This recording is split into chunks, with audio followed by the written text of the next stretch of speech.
How far do you feel AI will go? And do you think that the business world is ready? I think until some organisations get some fundamental problems sorted, then AI will just be a very, very thin veneer on top of it.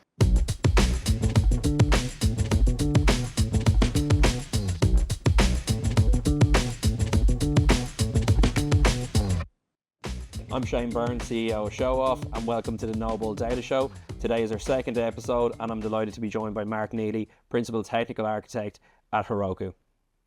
Hi Shane, no, it's a pleasure to be here, mate. Cheers, man. Okay, well, let's get into it. Who is Martin Eley?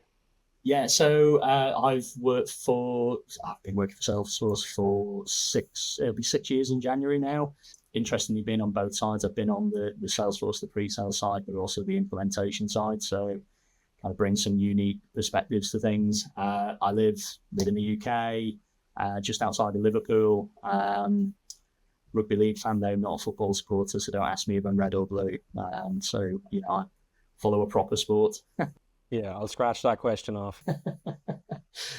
So at ShowOff, we're a Heroku partner agency. For people out there who don't know what is Heroku?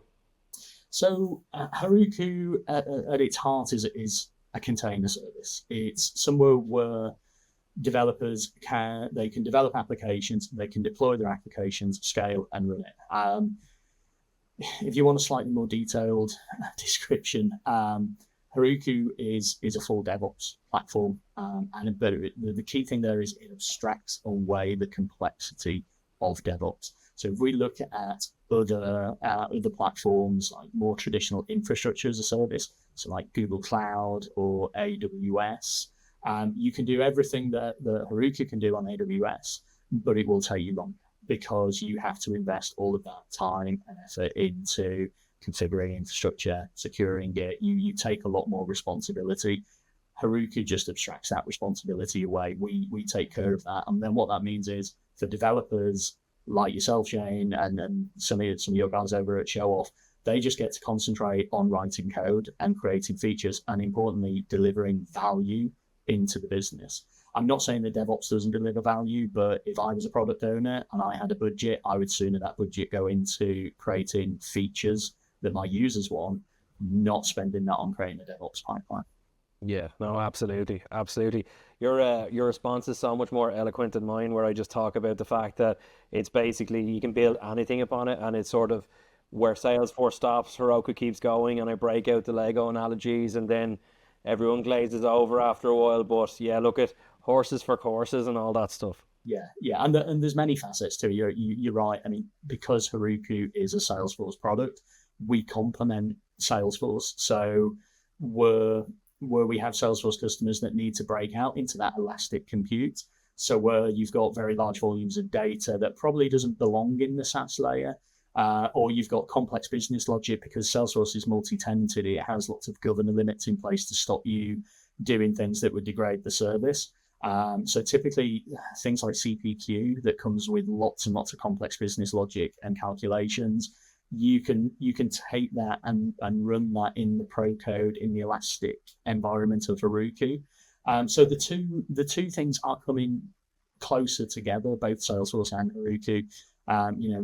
There's a whole roadmap out there about how Heroku is going to support data cloud and other features of Salesforce. So yeah, you're absolutely right. You can build whatever you want on it. And if you're also using Salesforce, it's just that great tool to have if you do need to break out into the elastic compute.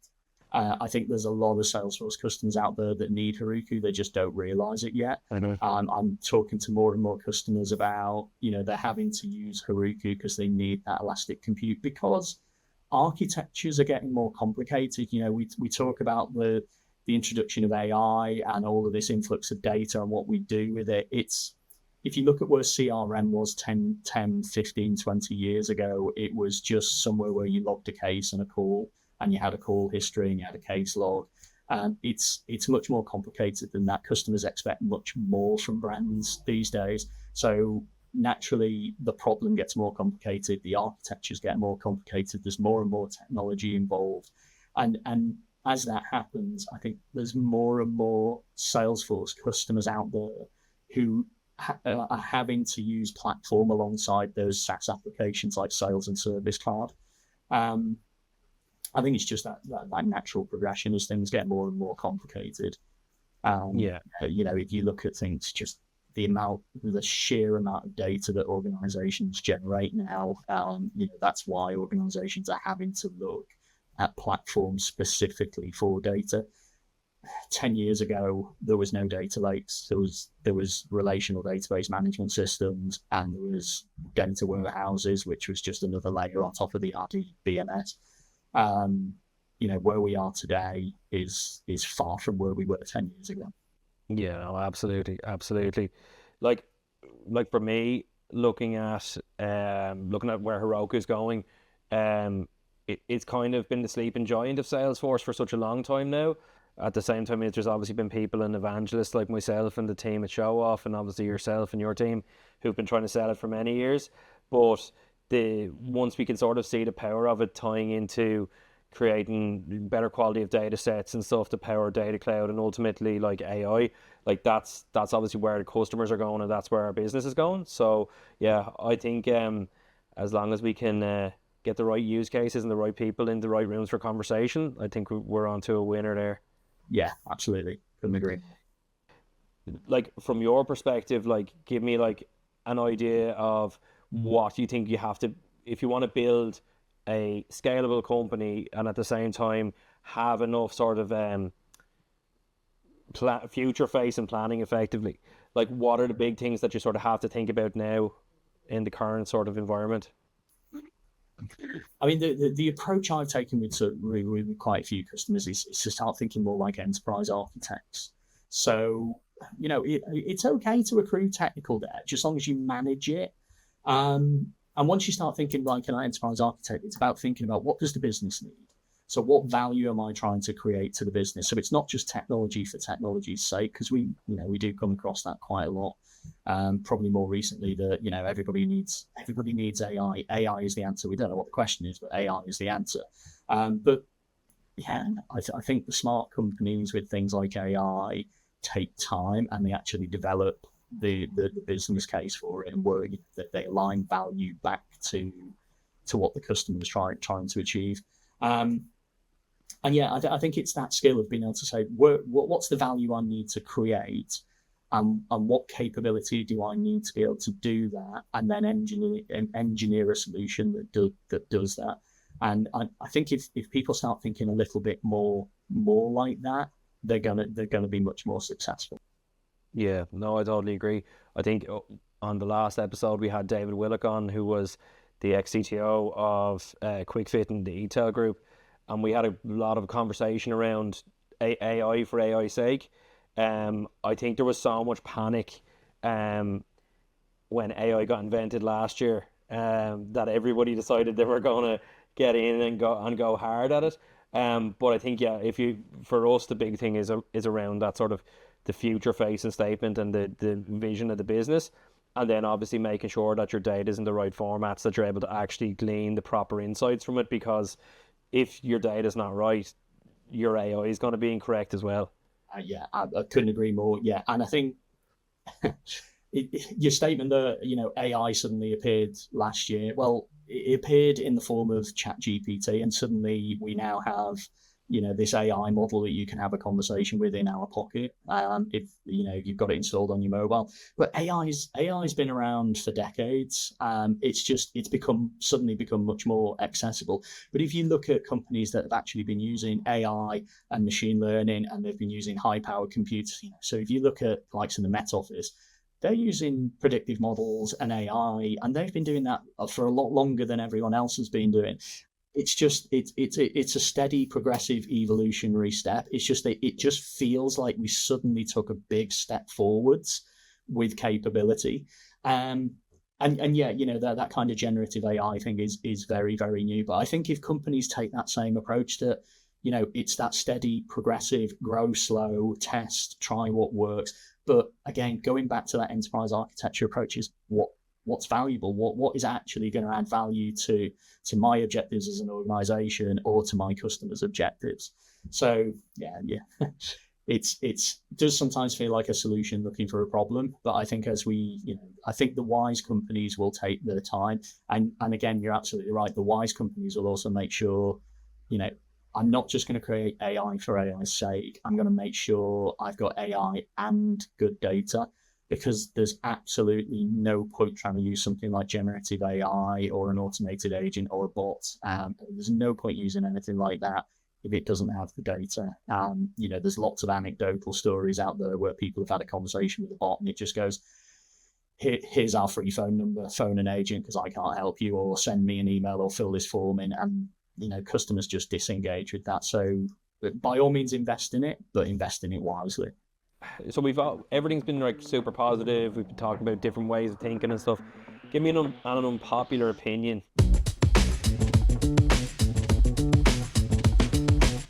on the tech sector at the moment, or anything you want to talk about.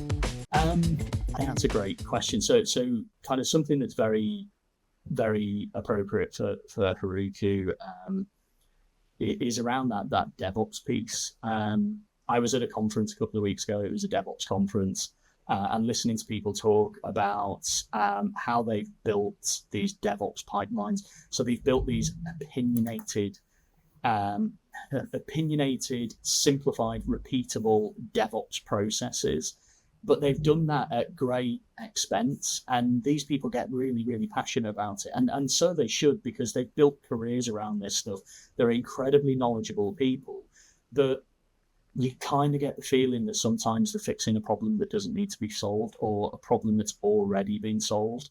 So yeah, my unpopular opinion is, you don't necessarily need DevOps, or you don't need as much DevOps as you think, especially when there are platforms like Heroku that do an awful lot of that already for you.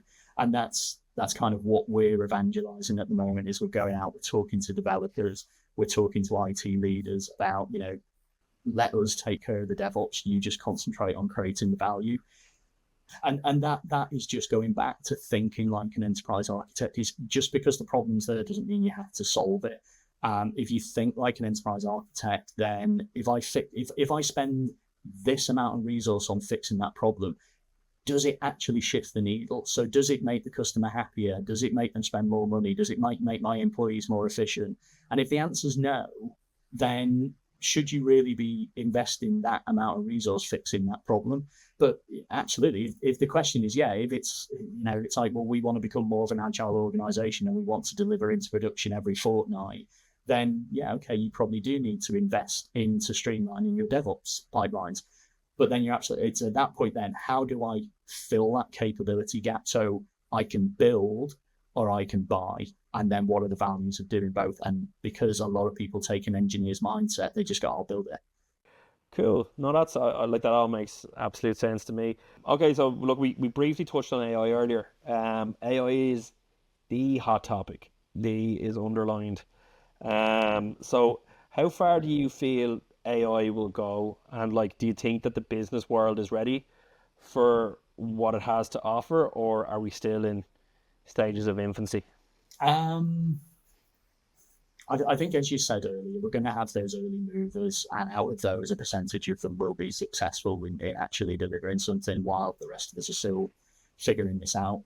But again, I just think, like most technologies, it will be it's the slow incremental change that we'll see. I don't think it's going to be anything that's going to be really big bang. Although saying that, I was in San Francisco a few weeks ago and got in a self-driving taxi, which if you'd have told me 5 years ago that was possible, I probably wouldn't have believed it.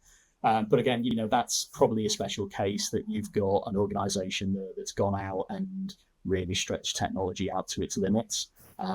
So, there will be those small number of organizations that really, really succeed. I think for the rest of us, it's about taking that kind of slow and gradual approach and, align it with value, take your time, do what's right for your organization, for your customers. But is the business world ready for it yet? I think it just comes back to what we mentioned earlier. I think until some organizations get some fundamental problems sorted, then AI will just be a very, very thin veneer on top of it. So, organizations, they've got to fix the data. And we still hear those stories about people who phone up the bank to talk about their insurance policy, and the person on the end of the phone has no idea because they don't have access to the insurance system. So then you've got to phone up another number, or you phone up the airline reservation line and they have no visibility into your loyalty account, and it still goes on today. So just shoving an AI veneer on top of that isn't going to help anyone. It may deflect a few calls, it may help a few people, but you're still going to have disgruntled customers. You've got to fix that data problem. I think we've both been in those boardrooms where someone sits around the other side of the table and you go, how many customers do you have? And they go, we've got over 30 million. And you're like, there is no way you have over 30 million customers. And then a year later, when you sit down and you have the actual figures, it turns out to be around 7.5 million. But that's just basically back to what we're talking around like that golden customer record, single customer view, whatever you want to call it. It comes under many different brands and flavors, but it's all the same thing. If you have your data in the correct format, bring it all together and actually cleanse it till you create the proper, what a customer profile looks like, and show the interaction and how you're able to basically segregate and target that customer, then realistically, how is AI going to work unless you're at that level? Yes, yeah, absolutely. And I think a lot of organizations are quite far from that. So I think we've all got examples of conversations with companies that just clearly do not have the data to hand. I'm seeing examples where people are talking about how AI can help, say in the travel industry. So there's disruption, we've got snow on the ground, flights are getting cancelled. Naturally, then everybody wants to contact their airline. But some airlines really, really struggle just to determine, okay, which passengers are on that flight. So they can't even run kind of segmentation and campaigns to send an email or an SMS message out. So if you can't do it through a contact center, you can't do it through email, and you can't do it through SMS, what on earth makes you think you're going to be able to use an AI agent to do it? So fix that problem first, and then the rest of the stuff will just slot in. Martin, you do a lot of work with companies like that. Like, what are you seeing in the market at the moment? Are there big drivers, like obviously beyond AI, because we talked about AI for a lot, but like what are we seeing are sort of trends and areas where they're looking for support from yourself? I think it really is around data. I think the TTH space, certainly the travel space, is a strange market, because if you look at the airline industry, airlines tend not to compete on experience because there's so few players in the market space. So if you look at the transatlantic airline space, you've got BA, Virgin, Aer Lingus, Delta, American, United, and a few other smaller players. And they've got a finite amount of seats that they can sell and a finite number of routes that they can fly. So they tend not to compete on price. They tend not to compete on service, your first class or business, because it's just seen as one of those things that we all have to do and we all just have to put up with it.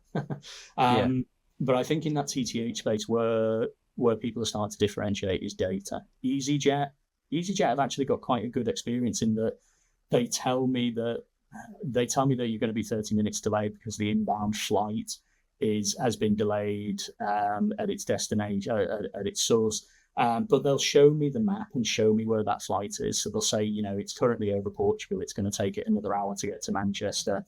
So yeah, I think that's a really good example of where bringing data and experience together makes a whole world of difference. What drives Martin Eley? What drives you to keep going forward and trying something new?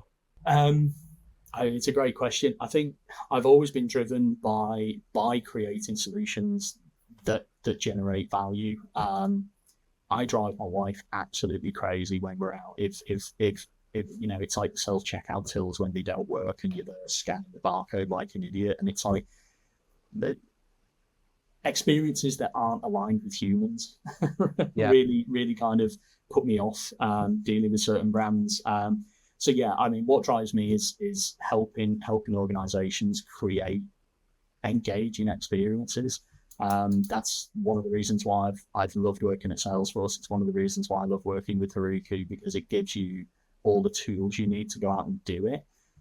Where I get frustrated then is where customers then they lack ambition, or they've got internal politics, or they're lacking something within the organization that helps them drive forwards. And that's where I get frustrated sometimes, because you can see what good looks like, and you can see how they're putting up those internal barriers that are stopping them from getting there. But yeah, this is why I don't work in consulting anymore.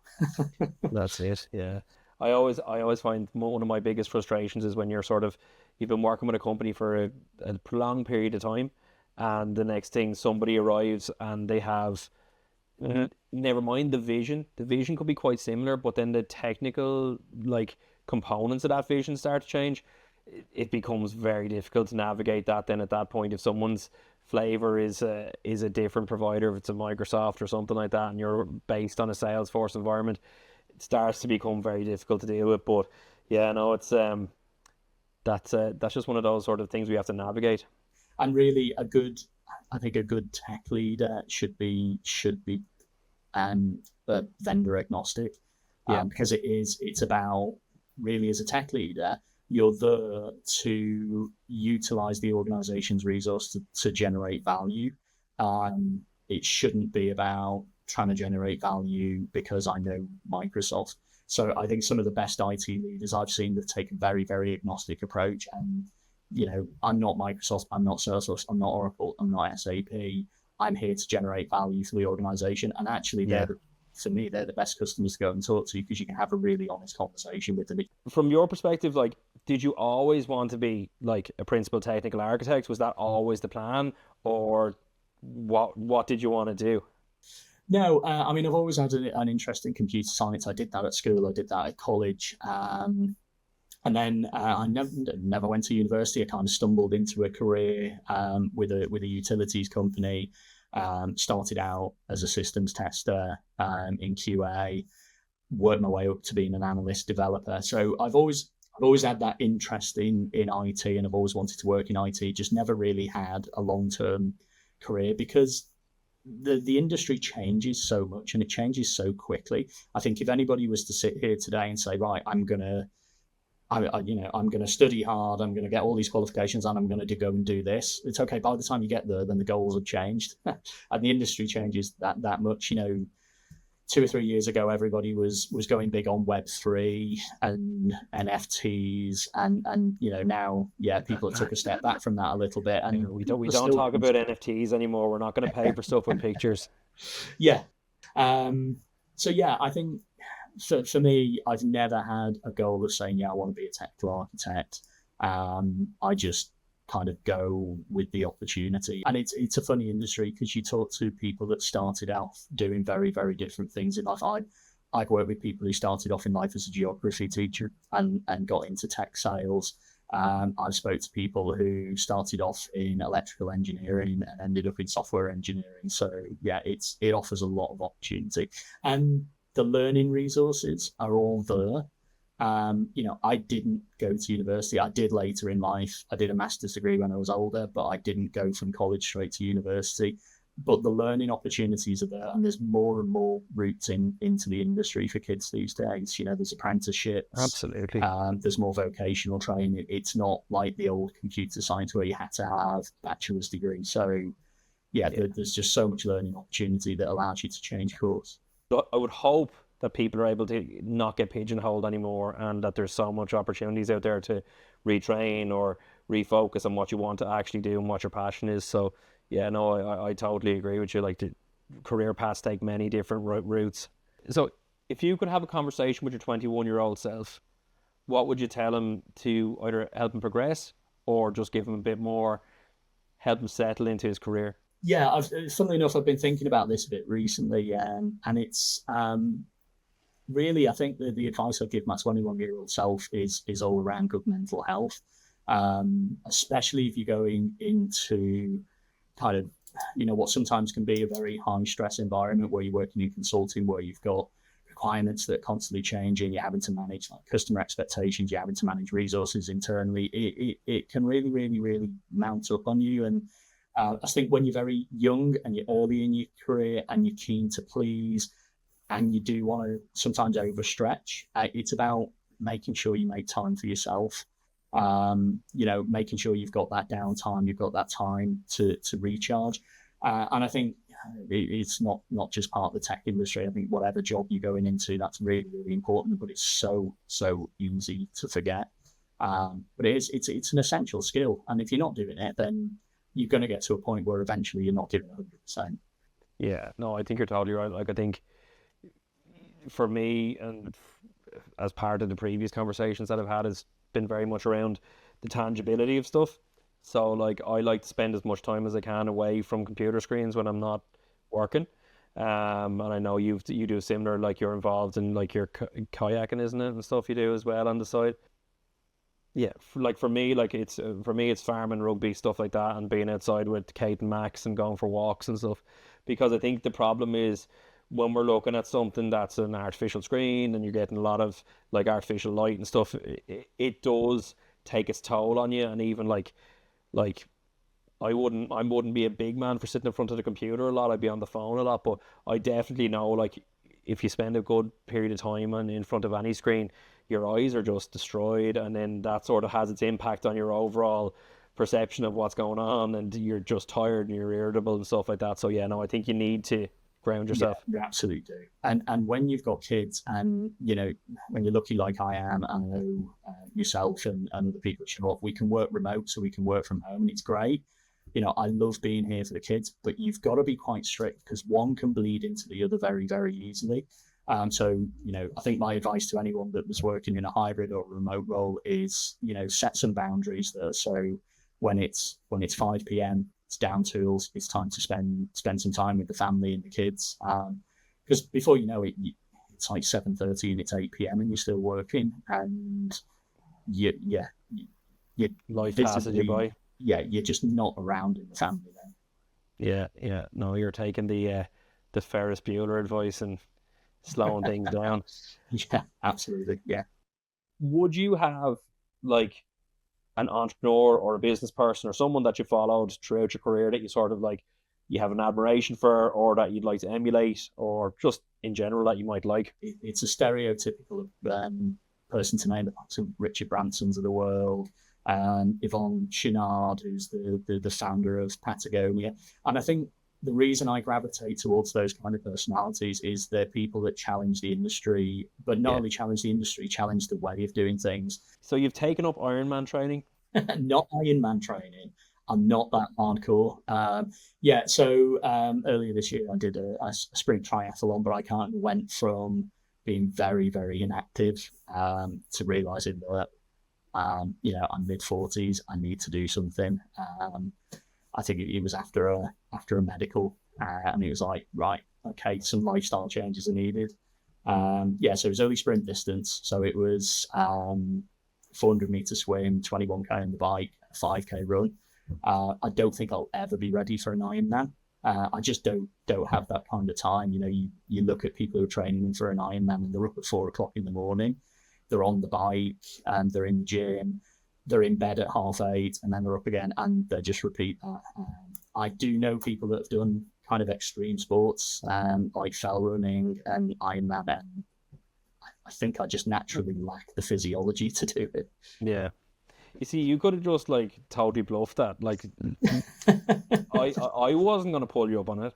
I was like, the last time I met you face to face, I was like, geez, where's the rest of you gone? But yeah, no, like I would have let you bluff it.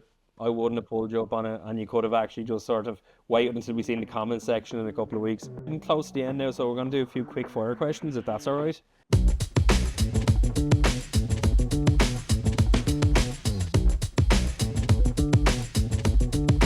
And we'll see can we get a bit more insight into who Martin Eley really is. So yeah, quick fire questions. So luxury break or adventure holiday? I'm probably older now, so I'd probably say more luxury than adventure. Okay, so you're gonna trade in your rucksack for a robe. Okay, I got it.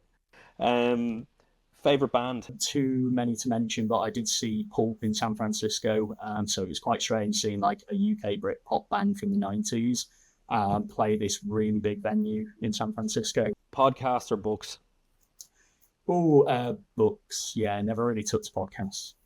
Oh, well, you better take to it after this one. You're on one now. Okay, so last question. So define success for you. Oh, success for me. I think just as long as I'm doing a good job.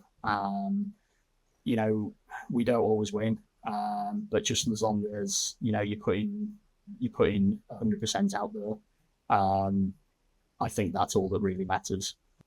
I think you're 100% right. I think it's all about the people around you and making sure everyone's is able to be in the best position to thrive. But yeah, no, I really enjoyed this conversation, Martin. As always, it's fantastic to talk to you. So thanks for being a guest on the Noble Data Show. I really problem. appreciate it, and we'll definitely have you back at some point. We might even try to do it in person and over a pint of Guinness. Yeah, that sounds good. I like that idea. Yeah, no, it's been a pleasure. Thanks very much for inviting me, Shane. Brilliant. Thanks so much. So I've been Shane Byrne, CEO of Show Off, and this has been the Noble Data Show. And thanks again to our guest today, Martin Eley. It's been a great episode. We've learned a lot of stories. He's not doing an Ironman, but if you're looking at doing a technical project, we want to talk to you at Show Off. So reach out to us at www.showoff.ie, and we'll be back soon to talk to the people behind the tech.